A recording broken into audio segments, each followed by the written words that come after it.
I went to see an E1 race live? Yes, I have. I got invited by the E1 series organizers themselves to attend the 4th round of the championship in first person. Today we are in Marina di Verbella, near Sesto Calende, on the shores of Lake Maggiore. And if you saw my other video, which you should watch after this one, where I told the story of the E1 series, you will certainly know that this is the place where everything started, and where the first prototype of the race bird flew above the waters. We could call it an homecoming for the series. The event was great, and full of people too. There were the simulators, the bar, even an ice cream truck, and also a big screen broadcasting the race. The 9 teams competing fighting really hard for the trophy. Fastback Racing, Team Rafa, Team Miami, Team Drogba, Team Brazil, Team Brady, Team Blue Rising, Team Ayuda, and Aoki Racing Team were all freest on the course.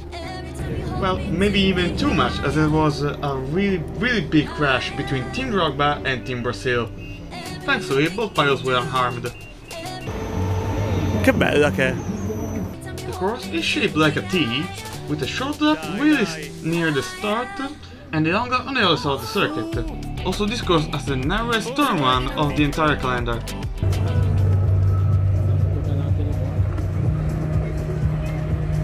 Madonna!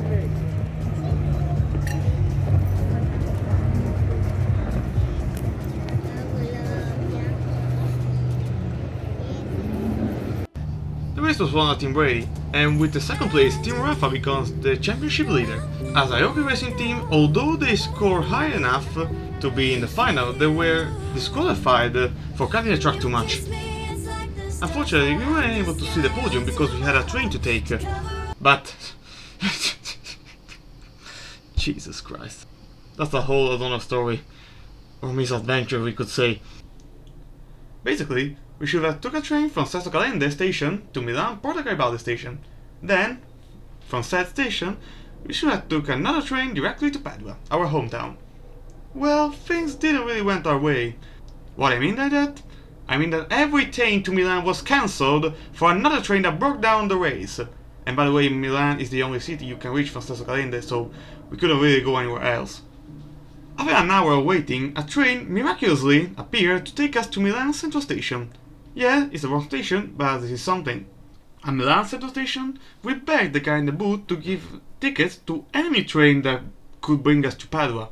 And he gave me the idea that he didn't really care about the situation, as he told us that our only option was a train to Verona and another one to Padua from there. The train from Verona was departing in 5 minutes, and this guy was taking so long to print our tickets, even taking his time to talk to his mate in the other booth and stuff.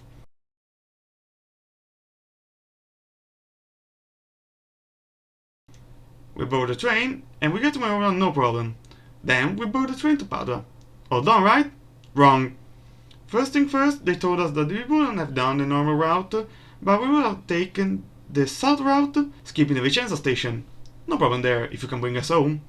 After 2 stations, the train stops at Isola della Scala, a small town I didn't even know existed before, for an electrical problem. The 30-minute stop became an hour, and then became the let's call for help. Help! The conductor was working so hard to come up with a solution, which I don't know the name, but I really thanks her for that. After 2 hours, the civil protection, which is often deployed for emergencies, pulled up with the shittiest bus I have ever seen in my entire life, which could only host like 20% of the people on the train. Me and my mom were lucky enough to be in that 20%. And that concluded our little adventure. Just for comparing, if everything went smoothly, we would have been home at 10 PM. We arrived home at 3 AM of the next day. Other than this little adventure, the event itself was great, honestly. Not perfect, there are some areas where it could be improved, but if you have a weekend where you have nothing to do, and you live nearby, this is something you will have to watch.